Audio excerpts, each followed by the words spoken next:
नमस्कार, बहुत बहुत स्वागत आप सभी का एबीपी गंगा के इस न्यूज बुलेटिन में। आपके साथ मैं हूं राजेंद्र देव और इस बुलेटिन की शुरुआत कर रहे हैं कानपुर से आ रही एक बड़ी खबर के साथ। अतिक्रमण अभियान से जुड़ी खबर है। इस दौरान जेसीबी पर पथराव का मामला सामने आ रहा है। सपा नेता समेत 35 लोगों के खिलाफ एफआईआर दर्ज की गई है।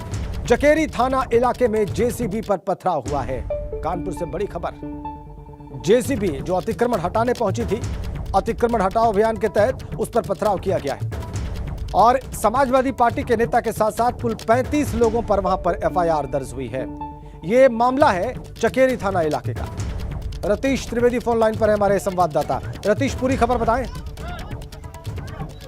देखिए, कानपुर विकास प्राधिकरण की टीम अवैध अतिक्रमण पर बुलडोजर चला रही है और इसी के क्रम में लालबंगला क्षेत्र में, चकेरी थाना क्षेत्र के लालबंगला इलाके में बुलडोजर चलाया गया। अवैध अतिक्रमण गिराए जा रहे थे और इसी दौरान जिन लोगों ने अतिक्रमण कर रखा था उनकी भिड़ंत केडीए के जो टीम थी उनके साथ हो गई थी।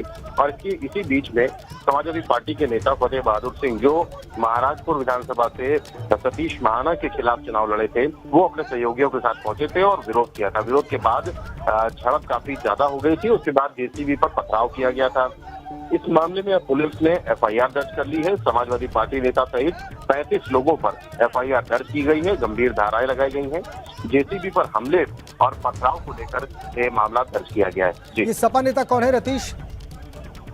देखिए, ये फतेह बहादुर सिंह है, समाजवादी पार्टी के नेता फतेह बहादुर सिंह गिल। और हाल ही में संपन्न विधानसभा चुनाव में समाजवादी पार्टी के टिकट पर सतीश महाना के खिलाफ इन्होंने ताल ठोकी थी। हालांकि इनको हार का मुंह देखा पड़ा था। क्या कोई गिरफ्तारी भी हुई है इस मामले में एफआईआर के बाद रतीश? फिलहाल एफआईआर पुलिस ने दर्ज कर ली है और गंभीर धाराओं में दर्ज की गई है। पुलिस आगे की कार्रवाई कर रही है। बहुत धन्यवाद आपका रतीश। तो जेसीबी पर पथराव किया गया है और समाजवादी पार्टी के नेता फतेह बहादुर सिंह और साथ साथ 35 लोगों पर एफआईआर दर्ज की गई है गंभीर धाराओं में। कल ये घटना हुई, आप देख सकते हैं तस्वीरें। अतिक्रमण हटाने जब जेसीबी पहुंची तो उस पर सपा नेता और साथ में उनके लोगों ने पथराव किया और इसी मामले में एफआईआर हुई है चकेरी थाना इलाके का। अगली बड़ी खबर फिरोजाबाद से मिल रही है। गांव में गश्त करने गई पुलिस से महिला की धक्का मुक्की हुई है और धक्का लगने से महिला की मौत की खबर आ रही है। बड़ी खबर, परिवार वालों का आरोप है कि पुलिस की पिटाई से मौत हुई है महिला की। थाना पचोखरा इलाके के गांव इमलिया का मामला है। फिरोजाबाद से यह बड़ी खबर, परिवार वालों का आरोप है कि महिला की मौत पुलिस की पिटाई से हुई है। धक्का लगने से महिला की मौत की खबर आ रही है। गांव में गश्त करने गई पुलिस से महिला की धक्का मुक्की हुई। अब सवाल उठता है कि ऐसा क्या हुआ कि धक्का मुक्की पुलिस से हो गई, वो भी एक महिला की? और क्या धक्का मुक्की इस तरह की हुई कि उससे कोई मौत हो जाए? ये चौंकाने वाला मामला। परिवार आरोप लगा रहा है कि धक्का लगने से महिला की मौत नहीं हुई बल्कि पुलिस की पिटाई से मौत हुई है। ये बड़ी खबर फिरोजाबाद से।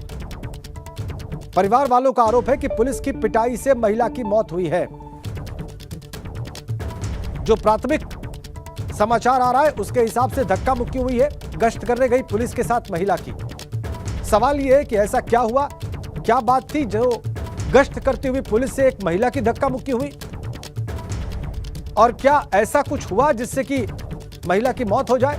यह बहुत गंभीर मामला प्रथम दृष्टया जान पड़ता है। थाना पचोखरा इलाके के गांव इमलिया का मामला, फिरोजाबाद से खबर। हम और ज्यादा जानकारी जुटाने की कोशिश कर रहे हैं। गांव में गश्त करने गई पुलिस से महिला की धक्का मुक्की और फिर बाद में मौत की खबर आ रही है। परिवार के लोग कह रहे हैं कि पुलिस की पिटाई से महिला की मौत हुई है। परिवार के लोगों का आरोप है। एक और बड़ी खबर आ रही है। ताजमहल में 20 बंद कमरों को खोलने की मांग की गई है। इलाहाबाद हाईकोर्ट की लखनऊ बेंच में खंडपीठ में इस बाबत एक याचिका दायर की गई है। ये महत्वपूर्ण बात, ये अहम खबर इस वक्त की। ताजमहल में 20 बंद कमरों को खोलने की मांग वाली याचिका लखनऊ बेंच जो है इलाहाबाद हाईकोर्ट की, उसकी डिवीजन बेंच के सामने प्रस्तुत की गई है। ये बड़ी खबर लखनऊ से। इस याचिका में मांग है कि ताजमहल के 20 बंद कमरे खोले जाएं। अनुभव शुक्ला हमारे संवाददाता हमारे साथ जुड़ गए। अनुभव, अब ताजमहल सुर्खियों में आ रहा है। हमने देखा वहां पर परमहंस दास गए, वहां पर उनको लेकर जाने को लेकर विवाद हुआ और अब ये याचिका क्या है, इस याचिका में कौन है याचिकाकर्ता, किस बेंच के सामने दायर की गई है?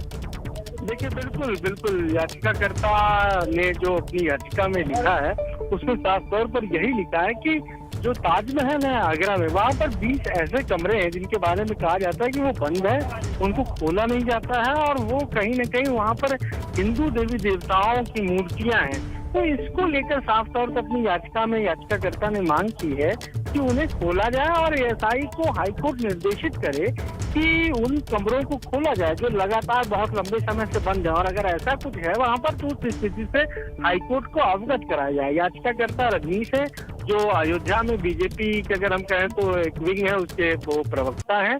और रजनीश का देखिए हम बताएं तो रजनीश ने ही जब गायत्री प्रसाद प्रजापति मंत्री हुआ करते थे अखिलेश सरकार में, तब रजनीश ने ही लोकायुक्त के यहाँ शिकायत की थी गायत्री प्रजापति की। फिर रजनीश जो है वो बीजेपी से जुड़ गया और इस वक्त अयोध्या में वो हैं, वहाँ पर पार्टी का काम देखते हैं। और उनकी ये याचिका है उसमें साफ तौर पर ये मांग की गई है कि हाईकोर्ट कम से कम निर्देशित करे आर्कियोलॉजिकल सर्वे ऑफ इंडिया। कारण क्या दिया है, कारण क्या दिया है अनुभव कि 20 बंद कमरों को क्यों खोला जाए?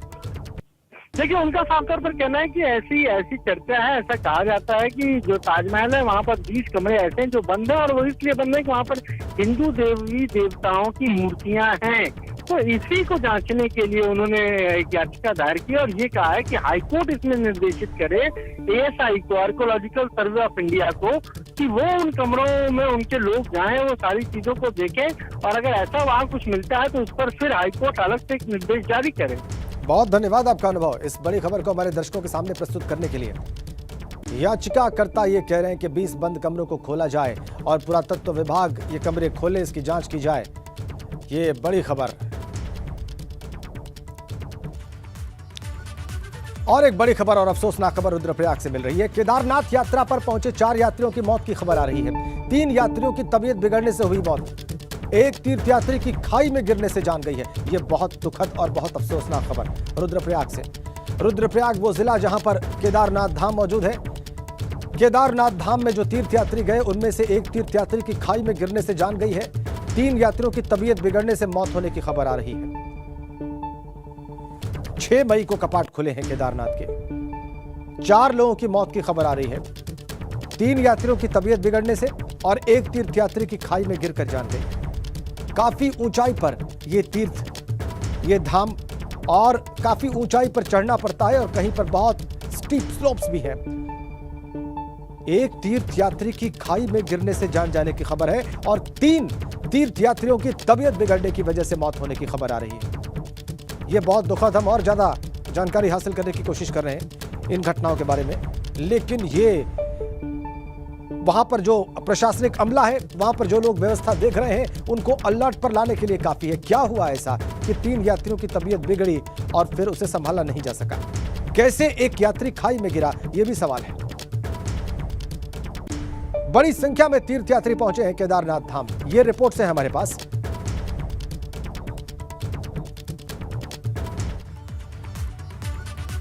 आगे बढ़ते हैं। लोगों को बिजली कटौती की मार झेलनी पड़ सकती है, और ऐसा इसलिए क्योंकि बढ़ती गर्मी से बिजली की डिमांड भी बढ़ रही है और इसके बाद पावर कॉर्पोरेशन अब अतिरिक्त बिजली खरीदने की तैयारी में है। इसके साथ ही विद्युत अगर उत्पादन गृहों की बात करें तो कोयले के स्टॉक में वहां पर भारी कमी दर्ज की जा रही है।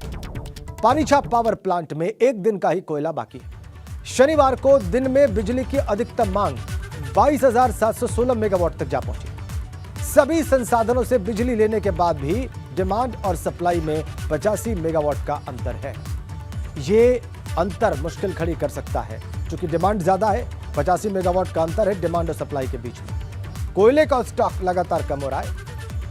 अतिरिक्त बिजली खरीदने की तैयारी में है पावर कॉर्पोरेशन। इसी वजह से बढ़ती गर्मी से बिजली की डिमांड बढ़ी है और अतिरिक्त बिजली खरीदने की तैयारी में है पावर कॉर्पोरेशन। ये विद्युत उपभोक्ता जो है प्रदेश के, उनके लिए महत्वपूर्ण खबर। पानीछाप पावर प्लांट में 1 दिन का ही कोयला बाकी रह गया है और शनिवार को 22,716 मेगावाट तक डिमांड जा पहुंची। अंतर आ गया डिमांड और सप्लाई में 85 मेगावाट का, और ये इसलिए क्योंकि टेम्परेचर बढ़ रहा है, तापमान बढ़ रहा है, गर्मी बढ़ रही है और बिजली की डिमांड बढ़ रही है। इस गर्मी से राहत पाने के लिए लोग बिजली की डिमांड कर रहे हैं। ये एक चुनौती इस वक्त पावर कॉर्पोरेशन के सामने, उत्तर प्रदेश के विद्युत विभाग के सामने और आम लोगों के सामने, जो ये किल्लत झेल रहे हैं कई इलाकों में। इस बड़ी डिमांड की वजह से जो संकट खड़ा हुआ है, जो चुनौती खड़ी हुई है, उसके जद में, उसके प्रभाव में ये लोग भी हैं।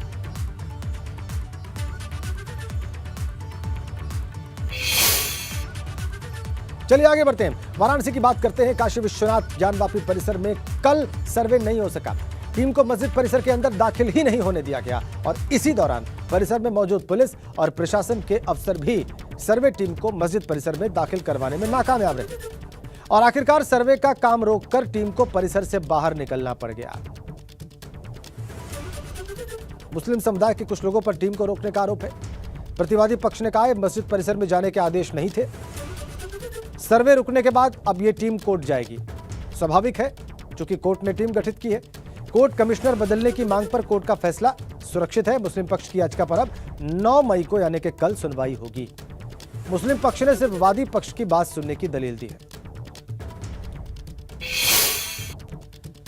तो कुल मिलाकर यह मामला लौटकर अब अदालत में आ गया है। आइए आपको इससे जुड़े कुछ बहुत ही महत्वपूर्ण और अहम तथ्य बताते हैं। 2 दिन के सर्वे में कुछ नहीं निकला है। एक बात तो ये, पहले दिन हंगामे के बीच सर्वे हुआ, दूसरे दिन भी ज्ञानवापी परिसर में बवाल हो गया। मस्जिद के अंदर टीम को घुसने नहीं दिया गया। मुस्लिम पक्ष ने कहा कि बैरिकेडिंग पार करने का आदेश नहीं है और मुस्लिम पक्ष की मांग है कि एडवोकेट कमिश्नर बदला जाए।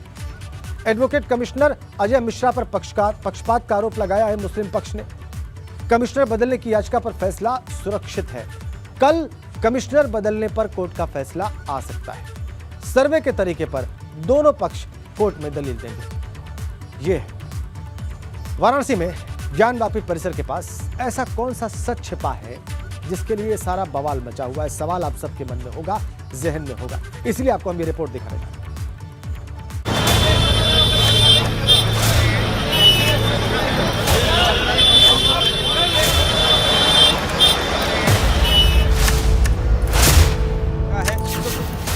पहले दिन जबरदस्त बवाल, दूसरे दिन बैरिकेडिंग का जाल।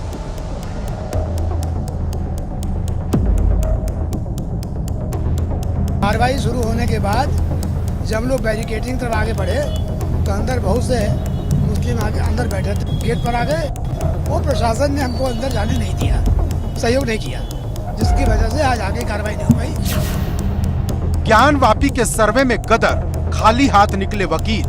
कोर्ट में दरखास्त देंगे, अब कोर्ट जो दिशा निर्देश देगा उसके आधार पर आगे कार्रवाई होगी। दिन दूसरा था लेकिन बवाल पहले दिन से भी ज्यादा। मेरे सामने कोई कार्रवाई नहीं है, बोले हम इसी में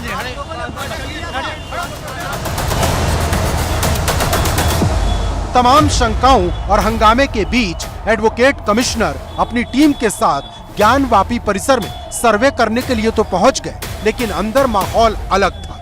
दावा किया गया कि मुस्लिम समाज के लोग बैरिकेडिंग करके अंदर ही बैठे थे और सर्वे के काम में बाधा डाली गई।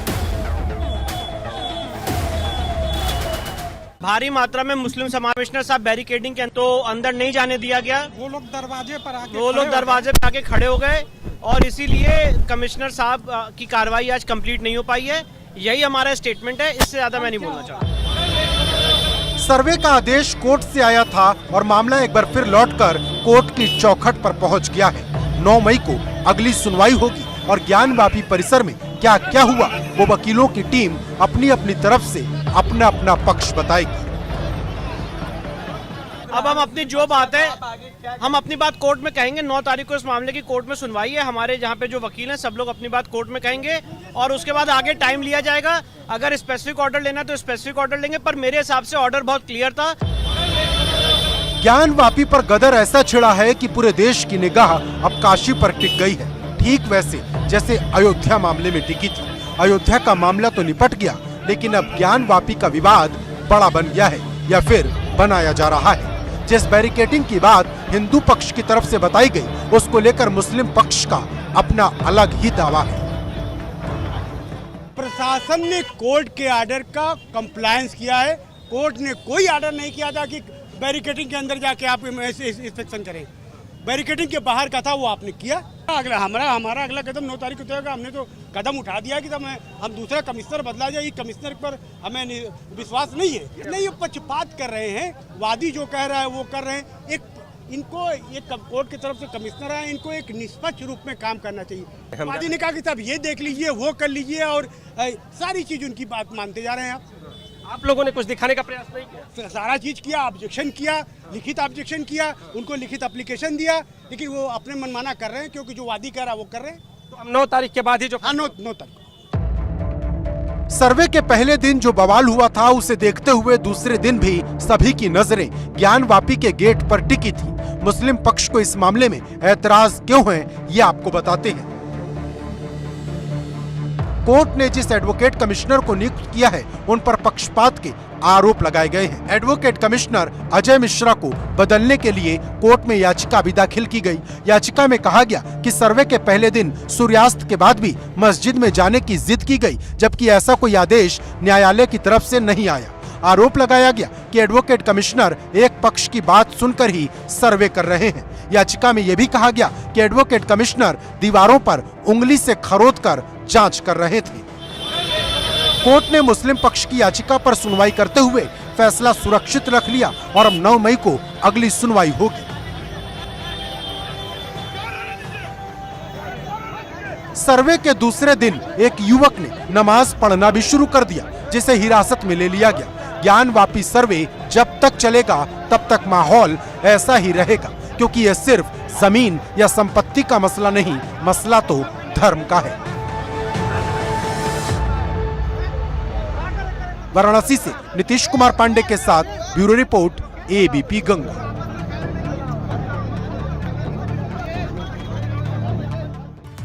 और इस वक्त एक बड़ी खबर हमें मिल रही है कानपुर से।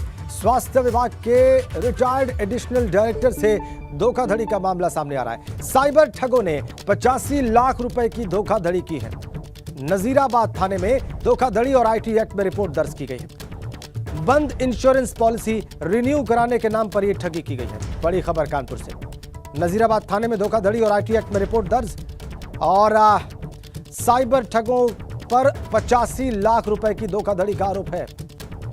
स्वास्थ्य विभाग के रिटायर्ड एडिशनल डायरेक्टर से धोखाधड़ी की गई है, यह रिपोर्ट दर्ज की गई है। राजधानी लखनऊ में नॉर्थ जोन की पुलिस ने बहुत बड़ा खुलासा किया है। हाल ही में सरकटी लाश मिली थी, उसको लेकर लखनऊ में सनसनी फैल गई थी, और इसके बाद एडीसीपी नोट राज्य सिंह ने टीम लगाकर सरगर्मी से तलाश शुरू कर दी थी। और अब लखनऊ में सिरकटी मिली लाश के मामले में खुलासा भी हुआ है। और आपको बताएं कि आरोपी ने एनबीडब्ल्यू वारंट कटने के बाद हत्या कर खुद को बचाने का प्रयास किया था। मामला यूं था कि आरोपी ने पहले शराब पिलाई, उसके बाद आरी से गर्दन काटी और उसके बाद बॉडी को खाली प्लॉट में रखा था। आरोपी की पहचान श्रीकांत और पिंकू सीतापुर निवासी के रूप में हुई है। और आपको बताएं कि आरोपी ने आजीवन कारावास की सजा से बचने के लिए हत्या की साजिश रची थी। ये एक दूसरे को जानते थे, एक साथ शराब पीते थे, सर। पेंटिंग, हाँ, पेंटिंग का काम था।